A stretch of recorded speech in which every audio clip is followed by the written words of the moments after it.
after what seems like days setting up. And we love the internet from Valencia. I think we're ready to start. Hey guys, super nice to be here, all of us. It's actually, I think it's actually the first time that we are recording like this, right? Yeah, Yeah. four of us. Yeah, the four of us together. We usually just do it like obviously, through also shitty internet connections, but at least, we usually don't see each other. So this is actually a fun one because we get to, have this nice setup with all of us being at the same place. As we talked about it in the newsletter, we actually in Valencia for a vacation. How you guys enjoying it? Is it fun? So far, so good. So far, so good. It's already Friday, man. Yeah. we landed you Sunday? Wait, Sunday? Monday. You on Monday? Yeah, we landed together, and then Apuryu came. I came on a Sunday, but yeah, we met up on Monday. Right. Yeah. Yeah. I feel like you guys must have lost a couple of nights out in Valencia, right? Yes. Missed a couple hours of sleep. Yeah. That's why we got to Friday so quickly because like some of the nights were just like cut in half, right? Yeah. Yeah, that's right. Okay, so today what we want to discuss is something that is actually super relevant. Let's do it. Let's just open it At up. the meantime, I'm gonna open my beer. Yeah, that's also nice for the sound, so it's super nice. Feels like in a commercial, basically. Yeah, exactly. So something that is like obviously super relevant for us because it's about how you can basically have a successful marketing strategy with a small budget and a small marketing team. Now we don't necessarily have a small budget because the clients that we work together with, they usually can supply the right budget size. But when it comes to marketing team, we're usually a small team. So even for our internal marketing, it's just going to be literally the four of us.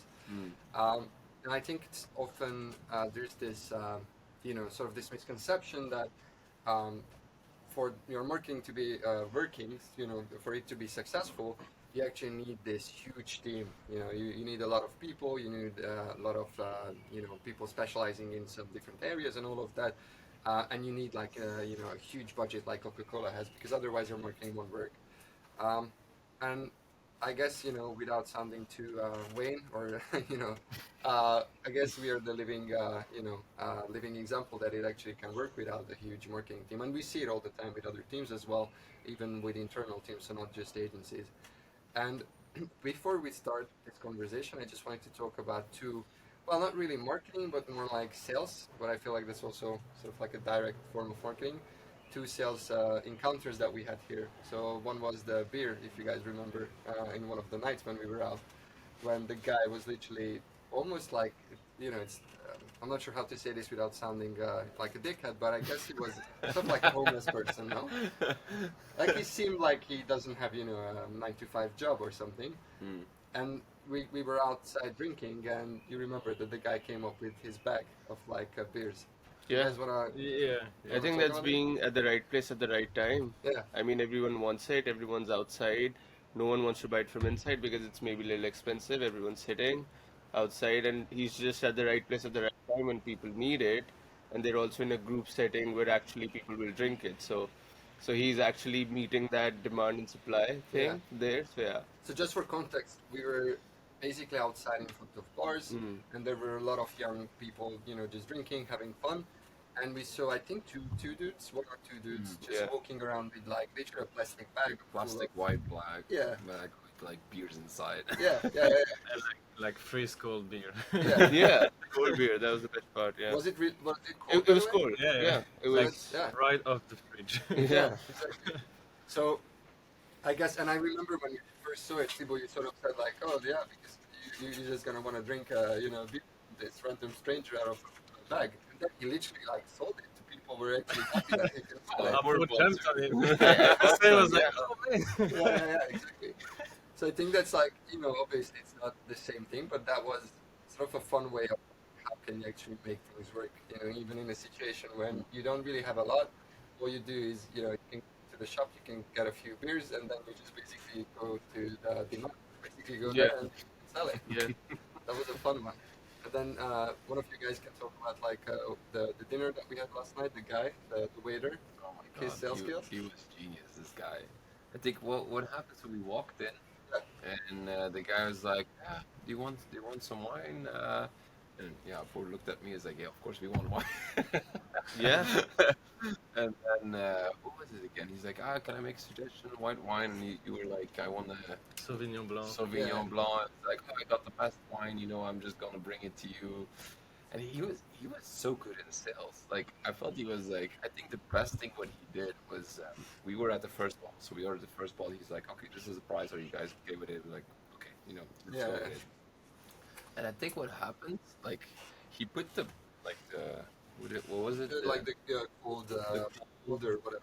Yeah, I don't even know the English name for it, but the Yeah, goal yeah. where Like the the guy, bucket, The champagne bucket. the Yeah, champagne that's bucket, yeah. basically. And he put the bottle in there, and while we were like, I think halfway, the guy suddenly is like, out of nowhere, he just puts the same bottle, Like the second one. a second one, cold, next to our bottle, basically. So he's already like priming us to say like, hey, just in case. Just in case, yeah. Like he didn't even ask. He's like, just in case, Yeah. And then we're like, okay, just continuing the evening. And then I think like once our bottle was like almost finished, Yeah. the guy is like, do you want me to open up the next bottle? Yeah. And he made it so easy for us Yeah. to just say yes. Like Yeah. the Yeah. bottle was Yeah. already there. He already did the Yeah. effort, Yeah. basically. He's like, you're just standing there. It's like, do you want to open the next one? It's like, shit, man, this guy's good. Yeah, I think it was such a nice, just the idea of like instead of saying, hey, maybe you guys will want another one or just coming up, can I get you more drinks? He literally just already took it out. It was right in front of us. So if any of you were like, oh, maybe I'm just gonna drink a bit more, we just literally could have said, yeah, just pour a bit more, and then he's already there, already able to pour it out. And then with the food as well, because basically we said, oh well, are we just thinking about having paella? And then the guy goes into this explanation of like, yeah, paella, but not for like 4 different paellas, no, just one paella, but then you have to have these 2 starters. It's like squid, fried squid, super nice. Before that, this tuna salad.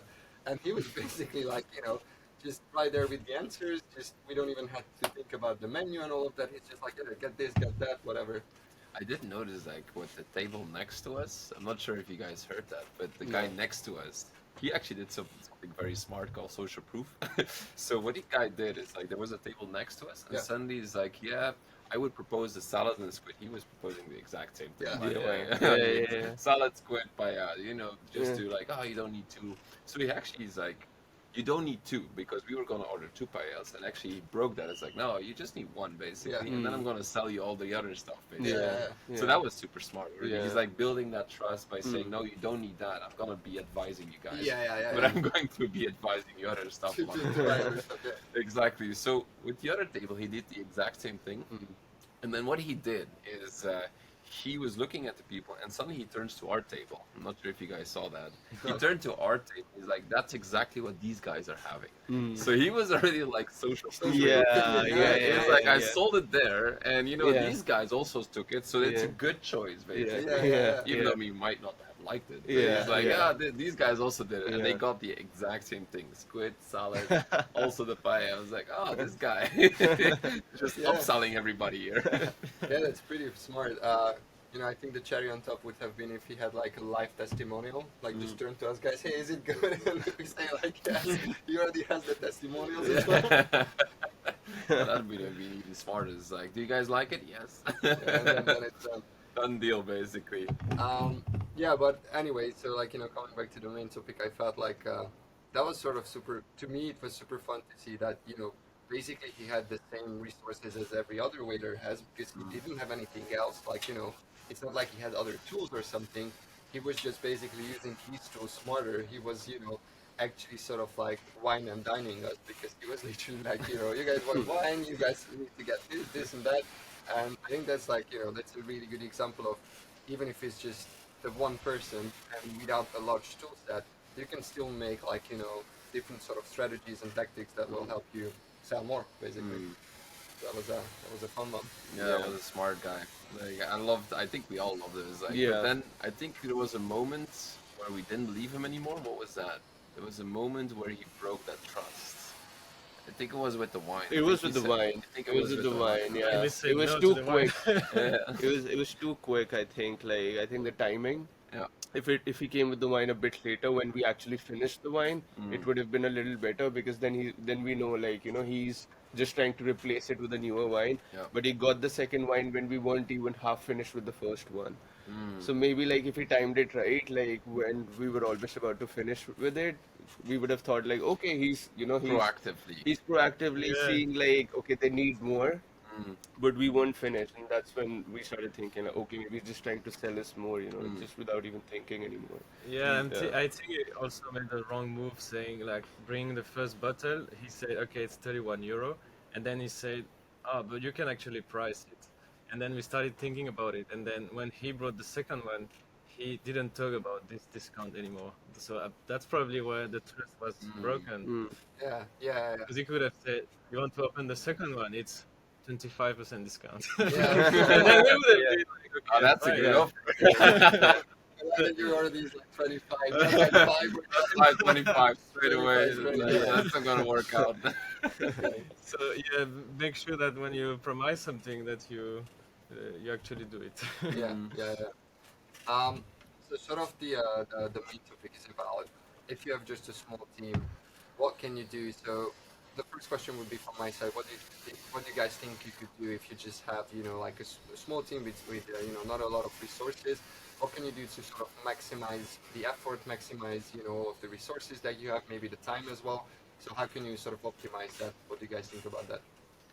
Um, I think you need to start with like the team setup, like who is in the team, and making sure that you have all the required skill sets to actually deliver to the client. So that's the first thing, to really have the right skill set, and then having the content production as well in the team, because you need to do your own marketing. Um, and then yeah, that the person that has also all the skills, like Ricardo, to oversee the whole thing.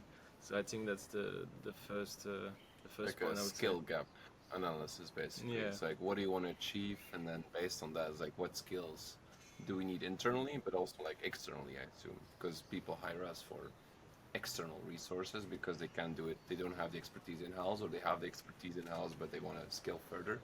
So it's mostly around, I guess, the skill gaps, what you're mentioning, right? say. Yes, yes. Oh, yeah, I guess what I would say is that, even if you don't have, so I'd say they don't even have the resources to hire like an outside agency, and it's just a small team.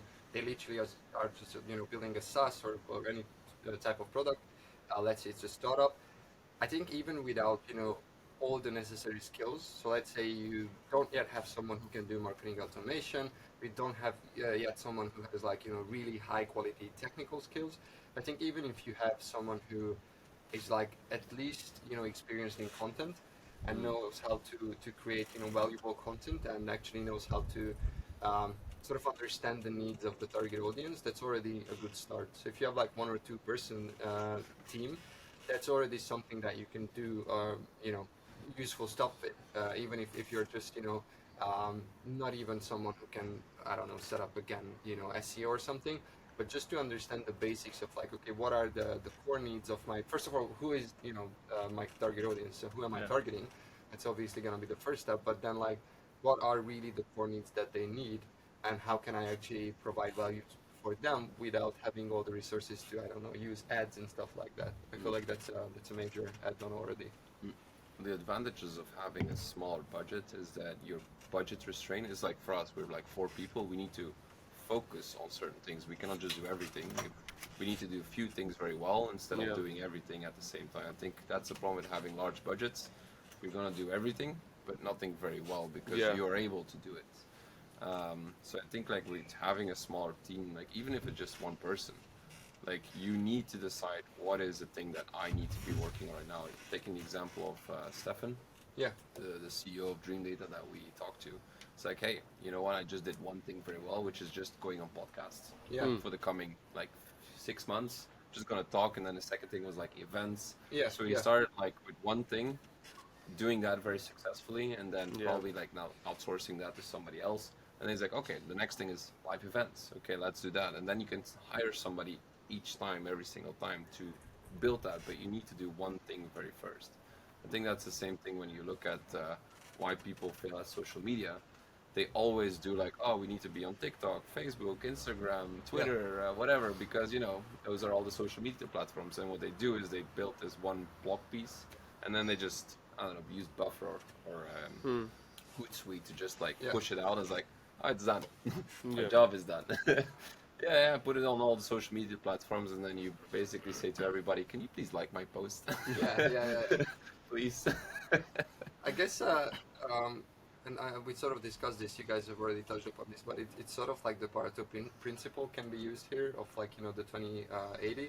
So basically, what is the 20% that you do that produces the 80% of the results? Mm. So like instead of, as you said, instead of trying to do everything in the same time, because if you have a small team, you're not going to be able to run 5 different channels, or even not channels, maybe just like different motions, campaigns, whatever at the same time. You're not going to have the resources. But in that case, just find what is it that you can actually do without a major budget, which is usually content. That's basically the easiest thing to do. Obviously, you still need time and effort to do that. But if you start, let's say, 1 or at max 2 social channels, and you start producing content there, basically that's like finding that 20% that then can produce the 80%. And it doesn't have to be social. It doesn't have to be content. But what is it that you can already do and you already see some results of, and then put all of your effort on that thing?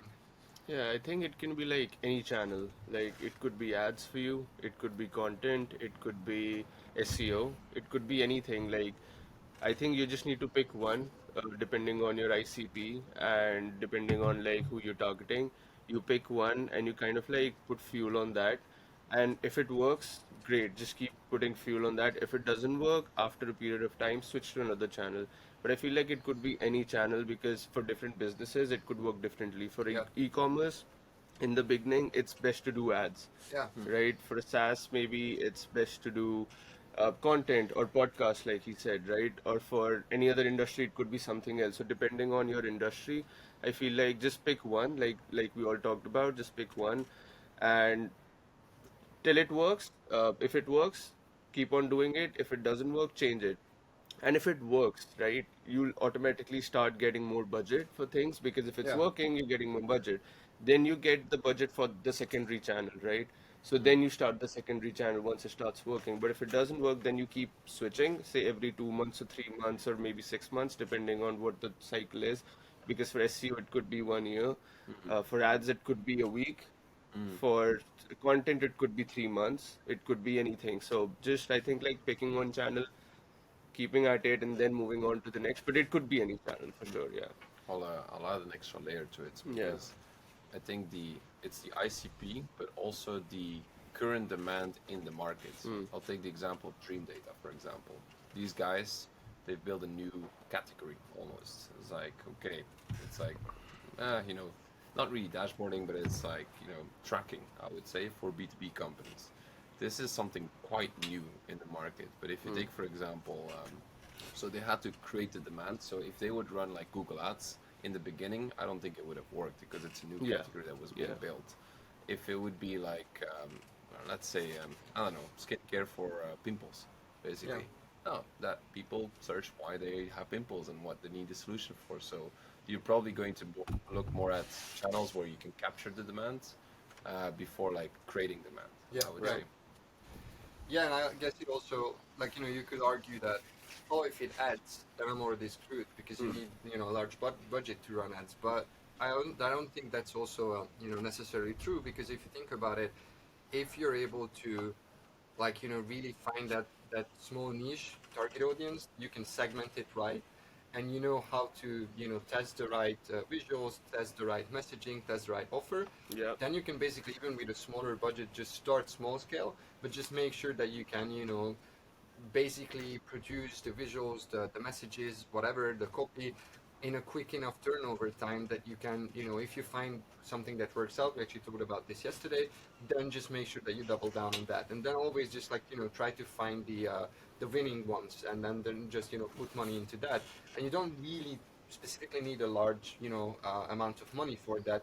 Honestly, I think even in, a couple hundred bucks, you can basically find some winning visuals, some winning copy, if you obviously have the segment down. So if you can sort of make sure that you're focusing on the right audience, the right target, whatever, then I think you can even start with ads without having a huge budget.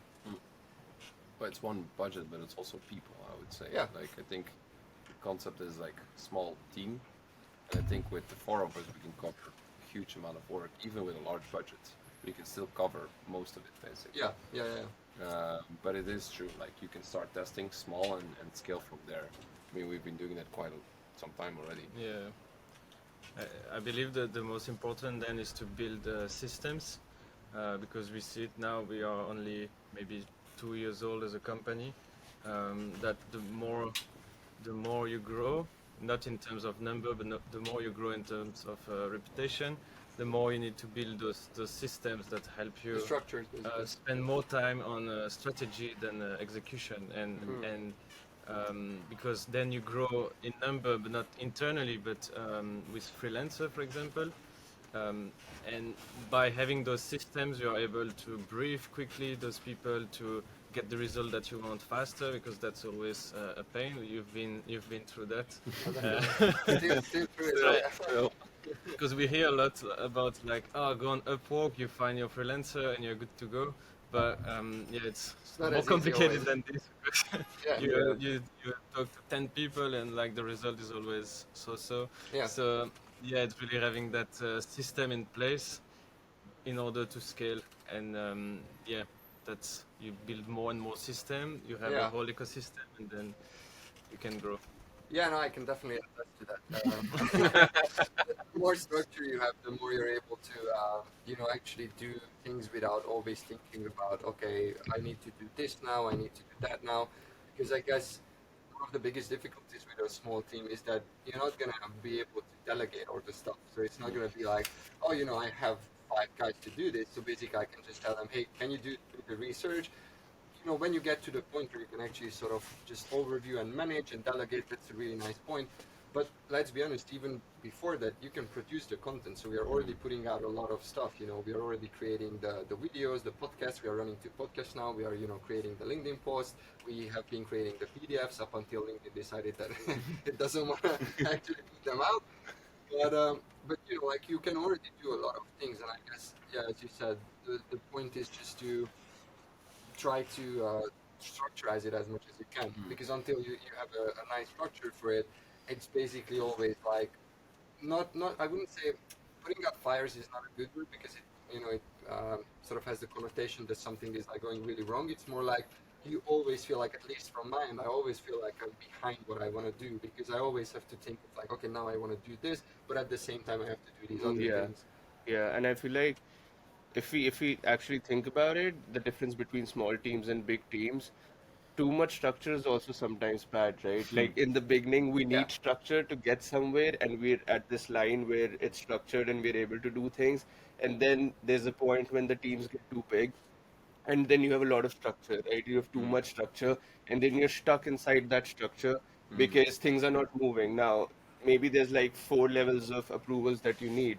Now you've lost your speed. You've lost your creativity, because someone who's trying to be creative at a certain level, now he has to go through 4 different layers of approvals, or maybe different people having different opinions, and you've literally lost everything in the middle, because uh, what you actually wanted to do is, we literally talked about this in the last podcast too, right? That if we have these layers, it kind of kills the creativity and the speed. Yeah. So I feel like that right balance of the structure is also super important, because sometimes too much structure is also like a Yeah. kind of a bad thing. That actually connects nice to the next one, unless you want to add something to this. It's perfect. It just connects nice to the next one, which is, there are actually some advantages to a small team, which is literally what you just said, is the fact that you can be really agile, and we can quite quickly and almost seamlessly discuss things to change or discuss things to update. And even if you do have structure, if you see, like, one of the great advices with regards to this is that you need to, like, oversee or sort of like check your structures ever so often. So, like, every few months, whatever, every quarter or whatever, just to make sure that they are actually working. And I think that's one of the key points here, is that yes, you do need the structures, you need to set it up, but then you need to revisit them and make sure that, is this actually helping me, or am I just making hurdles for myself? Yeah, I think it really comes down to the pace of work, because, for example, when you have like big clients that kicks in, it's like the pace goes like crazy through the roof. And if you have 2 big clients starting at the same time, it's just crazy. So you really need to be ready to have the backup team to do some like specific tasks like creating assets and stuff. But then the agility, as you say, is nice because when the pace goes down, you're just the four of us for in this case, and then you can spend more time in revisiting your strategies as you mentioned before. So I think that's where the agility comes in. Yeah, yeah, Yeah, in big teams, like the room to fuck up like really reduces because then you're like you can't really fuck up, right? In small teams, you can fuck up as much as you want, and that's how you find your winning combination, right? That's how I'm you looking do at the it. card that they approved. Yeah, no, Fuck up you as need much to. as you No, want. you actually need to. We need to talk about this later. I really believe you need to fuck up a lot to find Yeah, the right thing because if you're not fucking up, you're not risking enough. You're yeah, not yeah, yeah. actually risking enough. It could be your campaigns, it could be whatever. I'm not saying like fucking up in terms of like what you need to do, but fucking up in terms of what's going out, Yeah, yeah, in yeah. terms of how your company looks, how your marketing is perceived. In terms of that, you need to fuck up a little bit to find that winning solution because when you fuck up and when you find that, you'll really find your, how what kind of personality is going, working for your company. So I feel like that really like doesn't happen in bigger establishments only because or bigger teams only because it gets too constrained and people don't want to take any risk. So then you're not taking risks, then if it's ads, you're like putting out banner ads that no one wants to see. But if you're risking it, maybe you'll just put out a video of yourself and put that out as an ad, and you're good. It could be a good thing. So It's indeed like in the larger corporations, the people think about the risk of losing their jobs, basically. yeah, That yeah, is the crazy part I've seen all over is like the risk of, oh, if I will go too crazy, I'm risking my job in this case. And I don't want to lose my job. I think it yeah. from another mindset, like I want to risk as much as possible so I could lose the job. And if like it's only then that it's by taking those large risks that yes, you could fuck up, but also you could have big wins. I Yeah, think it's yeah. important to have big wins because if you walk into a company, you need to have small wins just to show the confidence, but you also need to have big wins Yeah. at the same time because that's when you progress. If you're just gonna stick to the security in the normal level, which most corporates do or most big companies do in big teams, they're like, I don't want to have like you do this, like you do this thing. I remember pitching example like HR summits basically. I was like, this is something that we should do. It's like, yeah, but like you always get the but. I was like, I'm just gonna build this in 2 weeks out and then I'm gonna figure out how to do this. Like you take these bets and now we're like at the third HR summit basically because of the success of it. And it's Yeah. like you need to be able to take big bets and be at a position of like if I would lose my job, it's okay. Yeah, and I guess that's a really good point.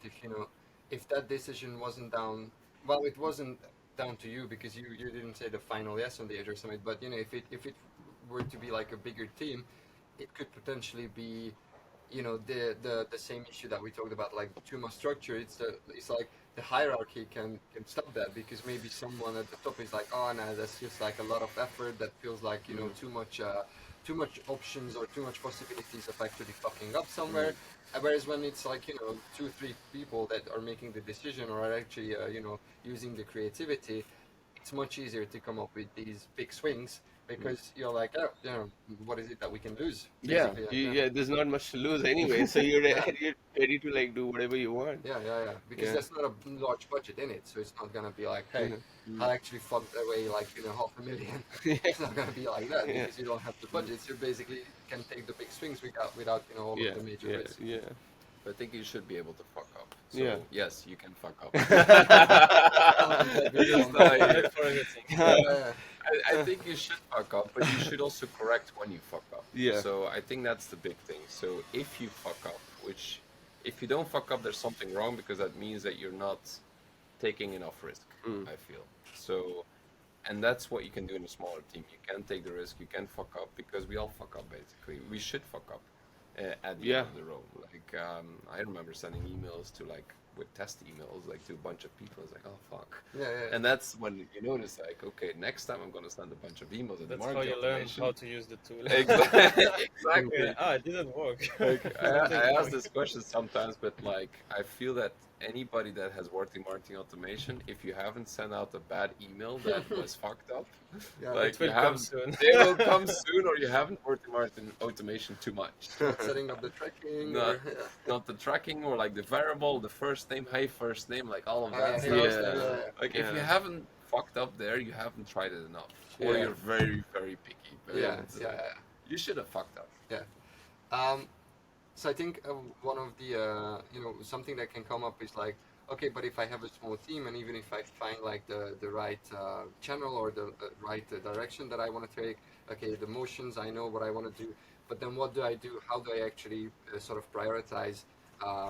What are the campaigns or what are the assets that I should be creating? And I think one of the points here is that you can sort of just set up these prioritization lists of like, this is either is this essential or is this just something nice to have. So this is something that we talk about content wise as well, and obviously other things. But like, when we talked about the carousels, the PDFs, you basically said, yeah, it's nice, it's good to have, but if it's taking like more effort and time than what we get out of it, then obviously it's more like a nice to have that we can do later rather than something that we definitely need to prioritize now and do all the time. Mm. Yeah, that's the thing, right? If you're a small team, you need to be able to prioritize the right things, basically. And for me, and Poor mentioned this already, is like pick one channel and do that very well, or pick one thing and do that very well, and then scale from there. Like I see so many people trying to do all of stuff. Like when you walked in, it's like, okay, just a podcast.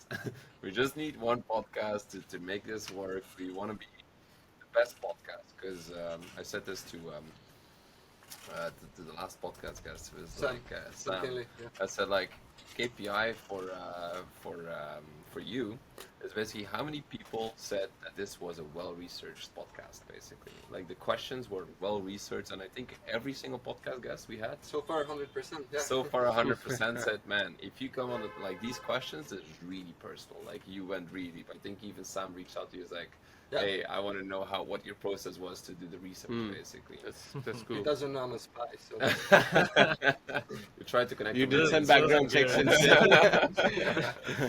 But like I said, the podcast is like it. Like how do you differentiate? Is the only thing is the questions basically. Yes, you can do the video editing and the cutting basically, but the best way to get something really good and to stand out is the questions. Yeah. Is making sure that it's high quality basically, because that's what everybody says. Even Sam says like most podcasts I get them was like, man, like you could have just watched another episode and you could have seen all the answers there. Like these questions are really like, oh, we can actually talk about something new. yeah. And I think that's the feeling you want to have for everybody. And like that is just one channel and trying to focus on like if you would have done everything, we wouldn't have time to like do the research for the questions. We would have done this and you would have said, I don't have time to do research. It's like no, because we do one thing, we do it well, and that's the only thing. And in podcast, we know it's gonna take 12 months, maybe 2 years to kick off. Yeah. That's fine. Yeah. It's a long-term bets. That's again, it's the bets. You take the short-term bets and you take the long-term bets, and I think we should be able to do that. Yeah, so guys, please take our podcast seriously because this is the only marketing channel we have. So please watch it every day of your life, spread it around. Please do that for That's us, a really good for humanity. And we will try to show you a picture of our setup basically, because like we're not here with the big cameras basically. Yeah, we need to show you the behind the scene. Nice microphone. So we got the nice microphones. We got, I think, Like 2 phones and It's and just one this camera. 2 square footage of area which looks nice, and outside of this, we need to show you how it looks. Yeah, but so coming back to like doing one thing and one thing, to a high level, yeah, one of the things is that I think whenever you're doing something that needs, your creativity and, marketing definitely needs that most of the time, even if it's something technical, you do need the creativity to like, when it's marketing automation, like to figure out, okay, what is it that I actually need to connect to this ecosystem? What are the automations that I need to set up? But I think it's not just about not having enough time to do everything at the same time, but it's also varying your mind is basically just you can't be creative in like 5 different channels at the same time because it's just super tiring. Even if I think about like what we do, with like the clients and then the internal and then the podcast, sometimes it feels like, oh, okay, like, you need to like do these switches in your mind. And I think one of the best ways to battle that, or like to, um, sort of optimize that, is to, if it's like, Yeah. for the sound effect. Uh, so one of the ways to battle that is content repurposing, and that's like such a major thing. And I still, a lot of people talk about this, but I still see the idea of like, if you're creating, let's say, LinkedIn posts, you have to constantly be creating new stuff, and you actually don't really, for two reasons, I think. One is because you can repurpose stuff, so you can repurpose your podcast into a LinkedIn post, you can repurpose the same topic into a newsletter episode, you can then create like a PDF out of it. So basically you already have 4 different things out of one content piece. But the other thing is that in order to an idea to grow, and an idea to have some foundation, you need to repeat it some times. So it's not going to be like, oh, because I posted once about ChatGPT, or I posted once about marketing automation, now everyone knows that I'm a marketing automation genius. You actually have to like again and again talk about it in order to reach the right amount of people or whatever. It's a process in the building, I would say.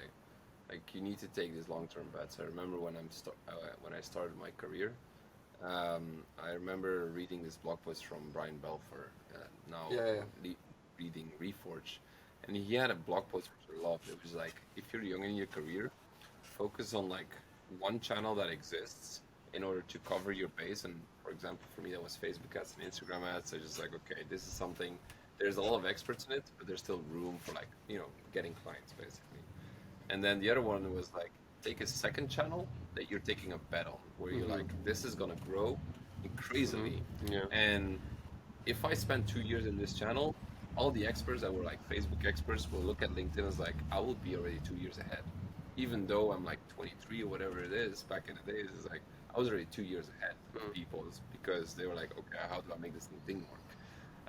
So I took like Facebook ads and Instagram where the beginning was, and then LinkedIn ads was like, nobody knew how to run LinkedIn ads. Like, nobody knew how LinkedIn was working. So we started producing content around this topic. And for me, it's like, one was like the easy bet and like the short-term bet, and the long-term bet was LinkedIn ads. I feel that was a growth. I feel the same thing happened with TikTok. Yeah. A lot of people, even like whatever 20-year-old people, they like looked at or TikTok is like, this is gonna grow. And now a 20-year-old that has spent maybe 5 years on TikTok is the expert now, compared to the person that is like been in marketing for like 25 years. Yes. Yeah. So that's that's definitely a major thing to like understand the channels as well. And then, like in your case as well, I guess you could already use some of the knowledge that you had on Facebook or whatever, or at least you could reuse some of the things that you used asset-wise on Facebook and Instagram and LinkedIn. So you didn't necessarily have to build everything from zero, in the sense of like, okay, now I need to produce something completely different. You basically could repurpose or reuse some of the assets that you were already using. So I think that's also something that small marketing teams, honestly, even big teams as well, but I think small marketing teams should definitely be able to optimize just the sense of like, okay, I actually have one content piece, but this is not one content piece, because then I can reuse it in many different layers of my funnels. I think adding to the small marketing teams is, if you're a small marketing team, I feel that you should take one big bet every maybe 3 to 6 months. Like in this case, our big bet is that this podcast is going to be a long-term thing, and that's going to like generate the content for the rest of it. Basically, that's our big bet. We're not gonna say, okay, we're gonna do Facebook ads, LinkedIn ads, we're gonna do this.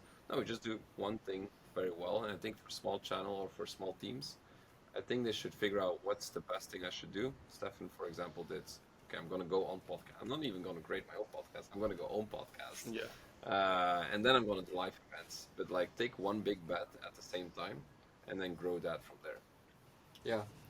And you mentioned Stefan the second time, and we actually haven't talked about that yet. But other people's network is something that's again, not sometimes I think is overlooked, because if you have a small team, if you have something new that you're setting up, may that be a startup or just maybe a new product in your already working team, like one of the easiest and most useful things you can do is basically use the authority of others. If someone has already, and it doesn't even need to be in the same field, you can basically just think about, okay, what is it's something that some people, I think, like in full funnel they call it co-pilots, but you can call it whatever you want. It's basically like people with similar audiences.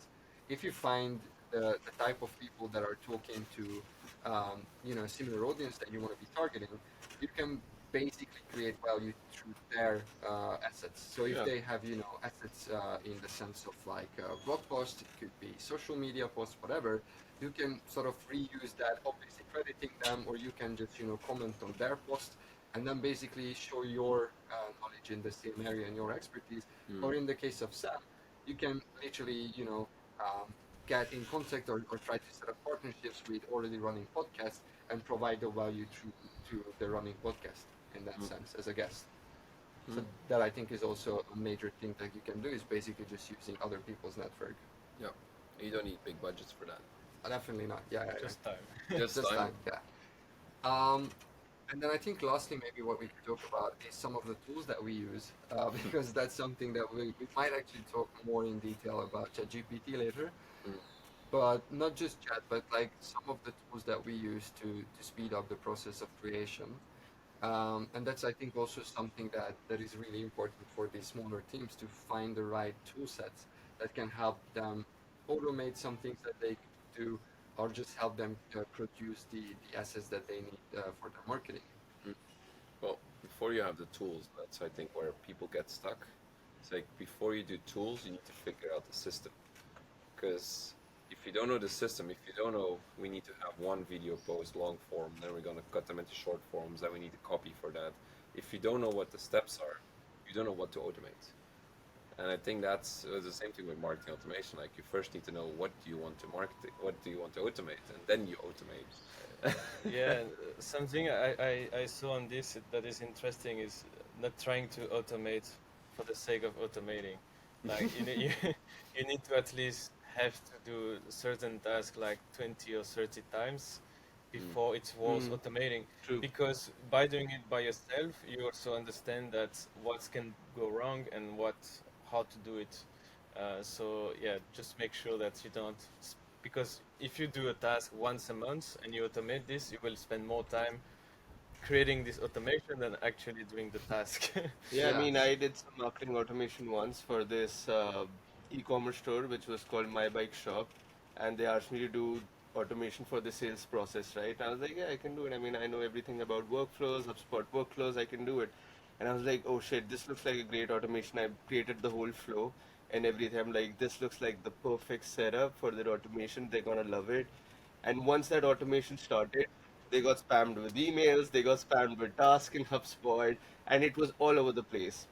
Why? Because I did not know how the sales process works and how they actually, how many times in a day do they pick up calls? How many times do they check emails? For me, I thought maybe they check email every time. So if they get like follow-up reminders, maybe they'll just quickly react to it.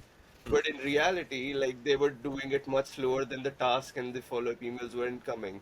Yeah. So it kind of gets screwed up. And what he's saying is actually right in a way that, like you need to know the process in each step before you can actually do any kind of automation. And you need to really like get into it before you like try to do it. So that's a very important step for sure. Yeah. Yeah, and I guess it's the same with any type of tool. So, for example, we've been using ChatGPT quite a while, actually for quite some tasks that we do, and but we didn't start with like okay, I want to create something, so I'm just gonna go to ChatGPT. We already had a cadence for creating things that then we tried to Yeah.